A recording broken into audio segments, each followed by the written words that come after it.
When we start to look for luxury watches, our decisions for what we like and desire are many times driven from something that was rarely a factor for a regular watch.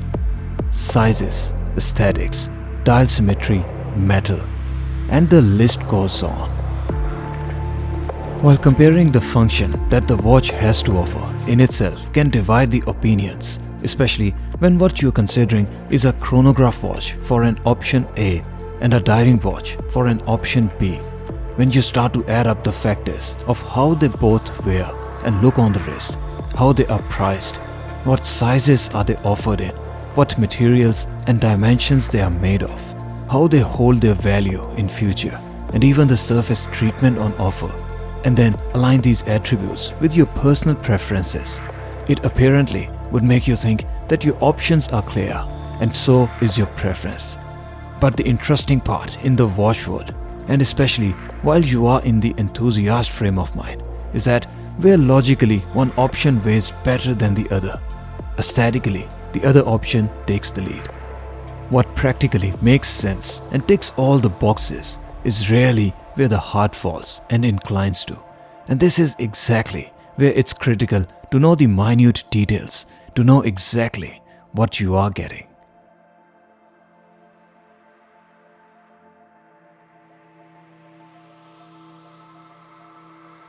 In this video, we are looking at Tudor Chrono Panda dial and Tudor Blackbay 58 in black dial. While both watches are different in terms of their function, there is one similarity between the two. They both have the dial layout of a diving watch, especially when you look at the circular hour markers and snowflake hands. The chrono subdials on Panda is naturally a chrono watch character, but that doesn't change the fact that it still continues to offer a diving watch vibe, which is however true to its name being Blackbay. The hour markers on the 58 are however much bigger than the ones on the chrono, and the dial hands are also wider on the 58. This also results in better dial contrast and legibility on the 58 compared to the Panda, where the dial legibility or time reading ability can experience some slight lack of contrast. Some more similarities between these two watches are that we have domed crystal and then an aluminum bezel on both of these watches. The watch cases, the bracelet treatment, the overall profile and the layout are all similar between the two too.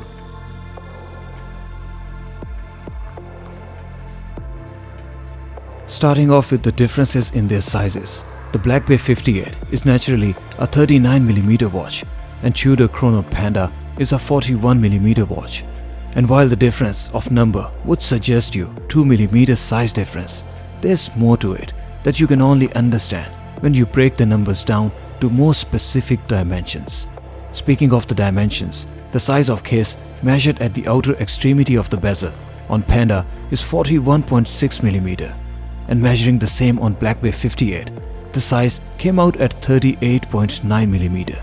So where the Chrono Panda is slightly bigger than its marketed size for the face of 41mm, the Blackbay 58 is a touch smaller than its marketed size of 39mm. Speaking of the size of crystals on top, on Panda we have 33.9mm size, whereas on Blackbay 58 the size of crystal is 30.6mm. So again, while the 58 is marketed to be a 2mm smaller watch, the face size from the crystal, or let's say the dial, is over 3mm smaller, and it does look and feel much smaller on the wrist than what a 2mm size difference would suggest. The lug-to-lug height of the watch on Panda is 50mm, and measuring the lug-to-lug on 58, the dimension came out at 47.6mm. So again, the case height on Panda is slightly taller than the 2mm size difference.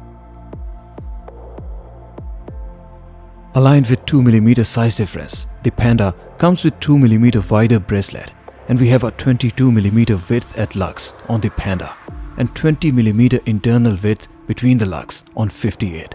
Both bracelets come with the same all brushed finish, and the design of riveted ends stays consistent in both of these watches.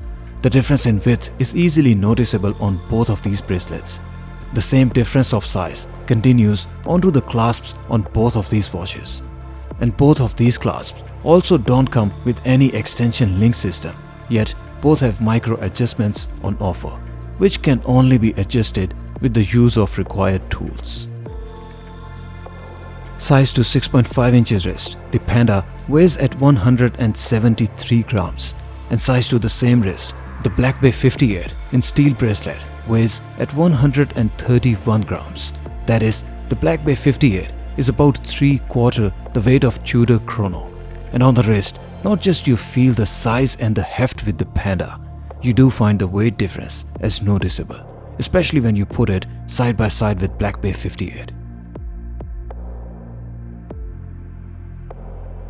Speaking of the case thickness, the 58 is again a much thinner watch and comes at the case thickness of 11.9 mm as compared to Tudor chrono, which has a substantial case thickness of 14.5 mm.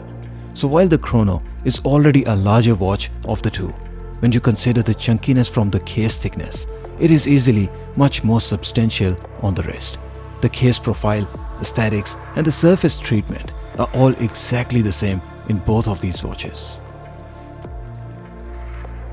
Turning the watch's backside up, both watches come with closed case backs, and while there is no exhibition case back on either of these watches, the 58 does have a model 925 which comes with open case back and a case material of silver.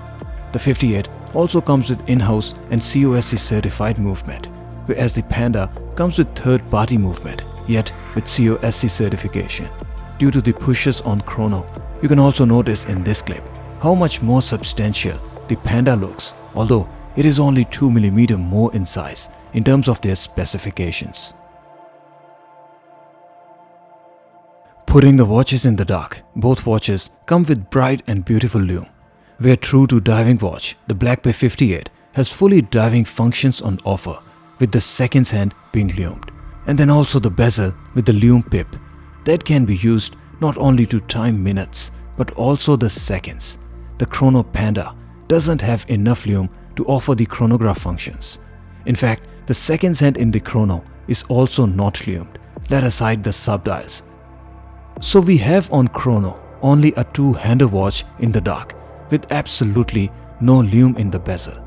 You can also see in this clip how the hour markers are much bigger in the 58 compared to the chrono. I left the watches in the dark for another 5 minutes and the Blackbay 58 seemed to maintain the lume brightness better, but only by a small margin. So I take this as a pass for both of these watches. On the wrist, the Panda at 41 mm wears larger for a 41 mm watch due to its bigger watch face, taller lug-to-lug of 50 mm, and then the case thickness of 14.5 mm, complemented by the weight of over 170 grams. All being said, it is still wearable for wrists over 6 inches in size and wristband of over 52 mm. My wrist size is 6.5 inches and wristband is 55 mm, and you can see that it doesn't flare out of my wrist and I can pull it off without any problems, although it also doesn't look small as well. On the other hand, the Blackbay 58, due to its thinner case at under 12 mm and then the smaller case diameter complemented by a smaller dial, does appear to look smaller and more understated on the wrist. Yet the lug-to-lug height on it is not small by any means and comes at over 47.5 mm. This means that while it is a smaller looking watch and weighs light as well, you would need a minimum of 50 mm of wristband to pull it off without it flaring out of your wrist. I personally can wear both of them, with the only difference that one fills the wrist much more than the other. So it boils down to your wrist size and the preference, and then there's no wrong choice here between the two. Tudor Panda and Blackbay 58 are both interesting and beautiful watches in their own way. They both come with their own strengths and weaknesses, and as such, there is no clear winner or loser between the two. If you want a bigger and a thicker watch with chrono functions, especially in more fun looks of Panda or reverse Panda configuration, the chrono is easily your only choice here. But if you prefer a more vintage inspired watch with original looks and historical significance, not just for the brand but also in professional watches. And then a smaller watch with thinner case, diving function and more understated vibe. The Blackbay 58 is easily the one to take the crown. Both of these watches, being completely different in function, looks and sizes, don't really compete with each other. They rather complement. So I would rather think that you are probably not looking at these watches to decide which one to buy between the two, rather to decide which one to buy first.